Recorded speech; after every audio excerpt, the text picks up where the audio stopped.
सभी भैया बहनों को सुप्रभात। कल हमने रस का पठन पाठन किया था, तो रस में आज हम कक्षा 10 में जो व्याकरण का पाठ 4 है रस, उसमें हम आगे का शेष भाग हम अध्ययन करते हैं। तो एक बार इसमें इन रसों के नाम है श्रृंगार रस, इनका स्थायी भाव रति, करुण रस शोक स्थायी भाव, वीर रस उत्साह, बीभत्स घृणा, शांत निर्वेद, हास्य हास, रौद्र क्रोध, भयानक भय, विस्मय यानी अद्भुत रस का विस्मय, और वात्सल्य का वत्सल रति, भक्ति रस का ईशरति। तो इस प्रकार से रस के नाम और स्थायी भाव यानी स्थायी भाव और रस के नाम। तो हमने अभी जो पिछले अध्ययन किया है उसमें हमने 5 रसों का अध्ययन कर लिया है। 5 रसों के बाद आगे का जो पाठ्यक्रम है उसके अनुसार आज हम अध्ययन करते हैं। तो अगला रस है अद्भुत रस। अद्भुत रस का हम अध्ययन करते हैं आज हम। अद्भुत रस में देखेंगे यहाँ पे किसी असाधारण, अलौकिक या आश्चर्यजनक वस्तु, दृश्य या घटना देखने से मन में जो मन चकित होना है उसे अद्भुत रस कहते हैं। अर्थात किसी असाधारण, अलौकिक, आश्चर्यजनक वस्तु, दृश्य या घटना को देखकर मन जो है अचानक आश्चर्यचकित हो जाता है। तो वहाँ पर ऐसे काव्य रचना को पढ़ने पर वहाँ पर जो है अद्भुत रस होता है। इसमें जासूसी, तिलिस्मी आदि साहित्य का अद्भुत रस होता है। अद्भुत रस का स्थायी भाव विस्मय है या आश्चर्य है, विस्मय और आश्चर्य है। अब इसमें हम इसका उदाहरण पढ़ते हैं। उदाहरण हम नीचे देखेंगे, सबसे अति सुंदर उदाहरण है इसका। देखिए, अखिल भूमन चर अचर सब हरिमुख में लखिमात, चकित भई गद गद वचन विकसित द्रग पुलकात। अखिल भुवन चर अचर सब हरिमुख में लखमात, माता जसोदा, और यहाँ राम के लिए भी कह सकते हैं हम, यानी कि राम की माता कौशल्या। तो ये जो है भगवान के मुख में अखिल भुवन, सारा संसार, चर अचर, ये सबको उनने उनके मुख में देखा है। तो ये देखकर वह चकित हो जाती है और गदगद हो जाती है, अर्थात प्रसन्नचित हो जाती है। और उसके द्रग कहते हैं, आँखों से आँख जो है से द्रग जो है आंसू आते हुए पुलकित हो जाती है, वह उसे आश्चर्य होता है। तो यहाँ पर जो है कृष्ण है या राम भी क्या हैं, आश्रय आलंबन हैं। इसी प्रकार से जो इसमें अखिल भुवन चर अचर की बात कर रहे हैं, ये सब क्या है, ये उद्दीपन है, और उसके जो है चकित होना, द्रग में आंसू आना और पुलकित होना, ये सब जो है अनुभाव है। संचारी भाव उसका जो है उद्वेग है, उसका आश्चर्यचकित होना है।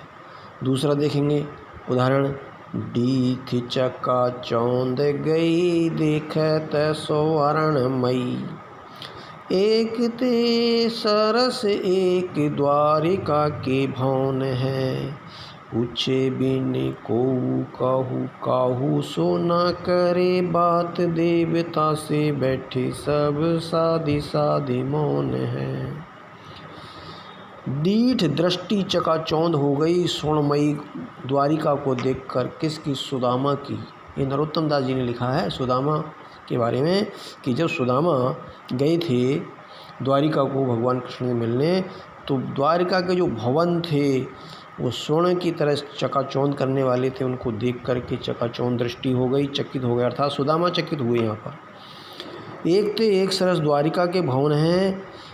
द्वारिका के जो भवन हैं वो एक से एक सुंदर हैं, घर बने हुए। और जो है पूछे बिन को काऊ से न, वहाँ के नागरिक जो कैसे हैं, कोई किसी से पूछता नहीं, कोई किसी से ज़्यादा बात नहीं करता है, देवता के समान बैठे हुए, जैसे मौन धारण करे हुए, साधना में मौन धारण करके बैठ गए हैं। अर्थात यहाँ पर सुदामा और कृष्ण ये जो हैं यहाँ पर जो है विभाव यानी कि आलम्बन और उद्दीपन, उस समय की वहाँ की जो है उनकी दृष्टि, वहाँ का सुंदर भवन, सरसता, ये सब वहाँ पर जो है ये क्या है, उद्दीपन है। और संचारी भाव उनका जो है चकित हो जाना, अर्थात उनका उद्वेग, उनका जो भाव, बहुत चक्के रह जाना, ये सब जो है संचारी भाव है। तो यहाँ पर हमने आप पढ़ लिया अद्भुत रस। अगला रस देखेंगे अब हम। अगले रस में जाते हैं करुण रस। तो करुण रस में देखिए अगला पढ़ते हैं हम। तो करुण रस क्या है, करुण रस के बारे में समझ लें। अपने प्रिय या मनचाही वस्तु के नष्ट होने, अपने प्रिय या मनचाही वस्तु के नष्ट होने या नुकसान पहुंचने पर मन में जो संवेदना उत्पन्न होती हैं उसे हम करुण रस कहते हैं। अर्थात किसी काव्य में, अगर हम इसे दूसरे ढंग से देखें, किसी काव्य के अंतर्गत अगर हम विचार करें कि उसको पढ़ने से जो है हमारे मन में जो है दुख की अनुभूति होती है, हमारे मन में जो भाव उत्पन्न होता है, दुख का भाव उत्पन्न होता है, तो वहाँ पर करुण रस है। अब उदाहरण के लिए नीचे उदाहरण देखेंगे हम। पहले ऊपर वाला उदाहरण देख लें। ऊपर लिखा है, मात को मोह न द्रोह विमात को सोच न तात के गात दहा को, प्राण को क्षोभ न बंधु विक्षोभ न राज को लोभ न मोद रहे को, एते पे नेक न मानत श्रीपति एते मैं सिया वियोग सहयो को, तारन भूमि में राम कहो मोहि सोच विभीषण भूप कहे को। अर्थात यहाँ स्थायी भाव क्या है, शोक है। आलम्बन कौन है, लक्ष्मण है। उद्दीपन कौन है, लक्ष्मण का अचेत शरीर है। अर्थात घटना उस समय की है जब लक्ष्मण के शक्तिबाण लग जाता है, तो राम ये विचार करते हैं। तो आलम्बन लक्ष्मण है, उद्दीपन लक्ष्मण का अचेत होना है। अनुभाव राम का विलाप है, यहाँ पर राम का क्या है, विलाप। और फिर संचारी भाव मति, धृति, स्मृति, वितर्क और विषाद, ये सब संचारी भाव हैं। अब उदाहरण दूसरा देखेंगे यहाँ। शोक विकल सब रोवहीं रानी, रूपशील बलु तेज बखानी, करहीं विलाप अनेके प्रकारा, परहीं भूमि पल बारहीं बारा। ये उस समय का प्रसंग है जब राजा दशरथ अचेत हो जाते हैं राम लक्ष्मण सीता के वनवास जाने पर, और मूर्छित होकर के उनको शरीर त्याग देते हैं। तो सभी रानियाँ, यानी तीनों रानी सुमित्रा, कैकेयी, कौशल्या, ये जो हैं विभिन्न प्रकार से विलाप करती हैं। तो यहाँ पर भी ये दुख की अनुभूति हुई है, दुख उत्पत्ति हुई है, करुण रस है। इस प्रकार से हम ये दो उदाहरण विशेष और भी उदाहरण इसमें दिख रहे हैं, आप इसका भी अध्ययन कर सकते हैं, लेकिन इन दो उदाहरण विशेषकर आपने अभी पढ़े हैं। इसके बाद आता है अगला रस, हास्य रस। हास्य रस के बारे में पढ़ेंगे हम। हास्य रस किसी कविता में, काव्य में किसी व्यक्ति की विशेष आकृति, चित्र, वेशभूषा या हाव भाव को या उसकी चेष्टा, भाग भंगिमाओं को देख करके जो है मन में जो है हंसी का अनुभव होता है, मन में जो है विनोद का अनुभव होता है, हंसी का अनुभव होता है, और इसे हम हास्य रस कहते हैं। इसका स्थायी भाव हास्य है, हंसना है। अब इसका देखेंगे हम। पहला इसका देखिए उदाहरण। मोटे व्यक्ति की स्कूटर से भिड़न, लोगों ने पूछा अरे क्या हुआ? वह बोला वह, जी मैं ठीक ठाक हूँ, स्कूटर का अंजर पंजर ढीला हो गया। तो मोटा व्यक्ति यहाँ आश्रय है। बाकी वहाँ की स्थिति जो है उद्दीपन है, और जो है संचारी भाव जो है वो स्कूटर का अंजर पंजर, इस तरह की भाषा बोलना, ये सब है। स्थायी भी नहीं, भाव उस समय का भाव क्या आया निकल के, यानी कि एक हर्ष, हास। आगे पढ़ रहे हैं हम, एक और उदाहरण है। तभी एक कुली आया, मुस्कुराकर बोला, अंदर आओ जाओगे? हमने पूछा, तुम पहुंचाओगे? वह बोला, बड़े बड़े पार्सल पहुंचाए हैं, आपको भी पहुंचा दूंगा, मगर रुपए पूरे 50 लूँगा। हमने कहा 50 रुपया? वह बोला, हाँ भैया, 2 रुपये आपके, बाकी सामान के। हमने कहा, यार सामान नहीं है, अकेले हम हैं। वह बोला, बाबूजी, आप किसी सामान से क्या कम हैं? इस प्रकार का हास्य की यहाँ पर व्युत्पत्ति हुई है, इसलिए यहाँ हास्य रस है। एक अगला देखेंगे, चौथा। गोपियाँ कृष्ण को बाला बना, वृषभान के भवन चली मुस्काती, वहाँ उनको निज सजनी बता रही, उनके गुणों को बतलाती। स्वागत में उठ राधा ने ज्यों निज कंठ लगाया, तो वे थीं ठठाती, होली है कह के सभी सब भेद बताकर खूब हंसाती। इस प्रकार का इसमें बीच में भी एक था, तमूरा ले मंच पर बैठे प्रेम प्रलाप, साज मिले 15 मिनट, घंटा भर आलाप, राग में मारा गोता, धीरे धीरे खिसक चुके सारे श्रोता। यहाँ पे हास्य की उत्पत्ति हुई है, इसलिए यहाँ हास्य रस है। अगला रस पढ़ते हैं अब हम। इसके बाद में अगला नंबर आता है, नमा रस है, भयानक रस। भयानक रस की बात करते हैं हम।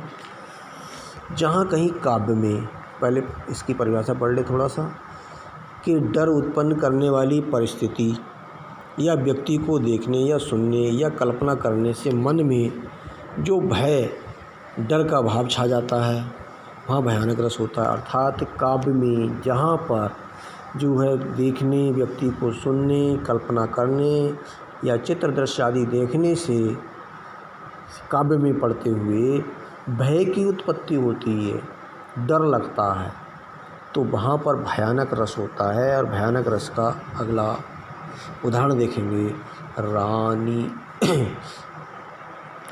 रानी अकोलानी सब धाड़त पारानी जाही, सकै ना बिलोक बेस केसरी किशोर को, मींज हाथ धुनि माथ 10 माथ तिये, तुलसी तिलौ न भयो बाहरी अंगार को, सब असवाव डरो मैं न काढ़ों तय न काढ़ों, जिए की परी संवारे सहन भंडार को, खीजती मंदोबे विषाद देखी मेघनाद, बयोलनियात सब याही डाड़ी जार को। अब यहाँ पर स्थायी भाव भय है और आलम्बन अनुभाव हनुमान है, और उद्दीपन हनुमान का भयंकर वेश, घर और सामान का जलाना है। तो ये उस समय की घटना है जब हनुमान जी लंका गए और लंका में उनकी पूंछ में कपड़ा और तेल लगाकर आग लगा दी गई, तो उन्होंने लंका को जला दिया। तो वो सारी स्थिति उस समय भय की स्थिति है। तो लोग, मकान जले, कपड़े जले, सामान जला, और वह मंदोदरी और उनकी मेघनाथ की पत्नी का वर्णन है। तो उस समय का वर्णन है। तो कहते हैं कि विभाव अनुभाव में हनुभाव, उद्दीपन विभाव में हनुमान का भयंकर वेश, घर और सामान का जलना। उधर अनुभाव घबराना, भागना, माथा धुनना, जलते हुए, ये सब स्थितियां हैं। और मेघनाथ को भला बुरा कहना। संचारी भाव विषाद है, चिंता है, स्मृति है। इस प्रकार का एक ये उदाहरण है। अब आगे और देखेंगे, इसमें आगे के और उदाहरण भी दे रखे हैं। उधर गरजती सिंधु लहरियाँ, कुटिल काल की जालों सी, चली आ रही फैन उगलती, फैन फैलाए ब्यालों सी। अगला देखिए, लाल छिति पाल छत्र साल महाबाहुबली, कहाँ लो बखान करो तेरी करवाल को, प्रतिभटे कटके कटी लेके तू काटी फाटे, कलिकासी काले की कलियु देते काल को। यानी छत्रपाल की वीरता का और भयंकर उसकी तलवार के चलाने का वर्णन किया गया, तो शत्रु भय से कांपने लगते हैं, उस समय का वर्णन है। इसी प्रकार से एक तरह से ये दिया गया है, ये 9th की जो क्षितिज का है काव्य का दे रखा है, नीचे तक देख लेंगे आप। तो इस प्रकार से ये सारे उदाहरण हैं। अगला 10वां है बीभत्स। बीभत्स में देखेंगे घृणा विवत रस का स्थायी भाव होता है। घृणा योग्य वस्तुएं मांस, खून, मुर्दों का जलाना आदि इनके आलम्बन विभाव है। गिद्ध आदि द्वारा मांस नोच कर खाया जाना, ये सब कुछ इसका जो है उद्दीपन विभाव है, जो घृणा के भाव है। अर्थात एक प्रकार से विवत रस का, जहाँ किसी काव्य को पढ़कर जो हीन दीन स्थिति देखी जाए और उसमें हीन दीन का भाव उत्पन्न हो, और जैसे कि निम्न से निम्न स्तर छी होने की स्थिति दिखाई दे हो, अर्थात घृणा का भाव उत्पन्न हो, तो वहाँ उस काव्य में भीभत्स रस कहलाता है, जैसा भी हमने इसमें पढ़ा। ठीक इसी में जैसे अभी आलम्बन विभाव, जैसे गिद्ध का मांस का नोच कर खाना, ये उद्दीपन विभाव में जो घृणा का भाव उत्पन्न होना, आंखें बंद करना, नाक बंद करना, एक ओर बचकर निकलना अनुभाव, ये सब अनुभाव है। डर, घृणा, ये सब संचारी भाव है। इसका एक उदाहरण सबसे अच्छा नीचे पढ़ेंगे, ये सबसे उत्तम उदाहरण मिलेगा आपको। सिर पर बैठो काग आँख दो खाद निकारत, खींचत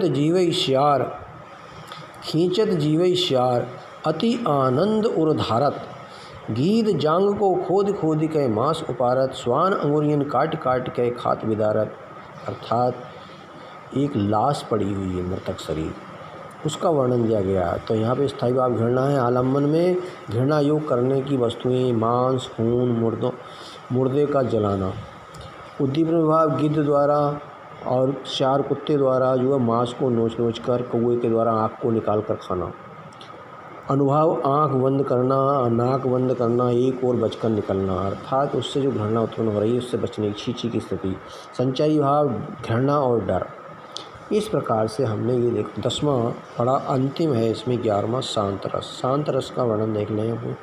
ईश्वरीय प्राप्ति से प्राप्त होने वाले परम आनंद की स्थिति मनोविकार, ये शांत हो जाते हैं। इसमें अनुपम शक्ति और अनुभव होता है। सांसारिक सुख सुविधाओं के प्रति विरक्ति भाव तथा वर्णन शांत रस है। निर्वेद इसका जो है स्थायी भाव है। निर्वेद इसका स्थायी भाव है। अब इसमें जो है हम इसका पढ़ते हैं। इसे हम जो है एक प्रकार से भक्ति भी कह सकते हैं, भक्ति रस भी कह सकते हैं। इसे हम ईश्वरी के प्रति रति उत्पन्न करना, अर्थात। तो अब आते हैं इसमें उदाहरण देख लें एक बार को। मन मस्त हुआ फिर क्यों डोले, हीरा पायो गांठ गठायो, वार बाको क्यों खोले। अर्थात तू मस्त है और जो है हीरा पायो गांठ गठियायो, बार बाको क्यों खोले।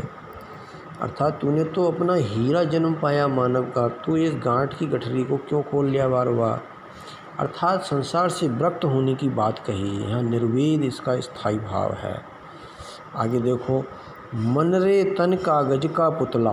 मन रे तन कागज का पुतला कहता है कि मन जो है कागज का पुतला है। लागे बूंद बिनस जाए क्षण में, गर्व करे क्या इतना। कि अगर पानी की बूंद इसको लग जाए तो ये जो कागज़ का पुतला ये गल के नष्ट हो जाता है। तो इतना घमंड क्यों कर रहा है। यहाँ पर भी जो है निर्वेद इसका स्थायी भाव है। तो इसलिए इस तरह से हम विचार करें तो यहाँ पर अंतिम, यहाँ 11वां रस हमने पढ़ा, और 11वां रस जो है हम ये पढ़ चुके हैं। इसमें बीभत्स रस पढ़ा हमने, इसमें हमने आज जो है भयानक रस पढ़ा, और फिर इससे पहले हमने जो है हास रस पढ़ा, करुण रस पढ़ा, और करुण रस से पहले अद्भुत रस पढ़ा। आज अद्भुत रस तक हम पढ़ चुके हैं। उससे पहले हमने 5 रस पढ़े, रौद्र रस, भक्ति रस, वात्सल्य रस और वीर रस, और फिर पहला श्रृंगार रस। ऐसे इस प्रकार से हमने इन रसों का वर्णन पढ़ा है। हम इन रसों की परिभाषा इस वीडियो के माध्यम से और जो मैंने उदाहरण बताए, विशेषकर उदाहरण याद करेंगे, और ये आपका उदाहरण याद करना ये सर्वश्रेष्ठ माना जाएगा। तभी आप ये 11 के 11 रस आप जो है पूरी तरह से प्राप्त कर सकें।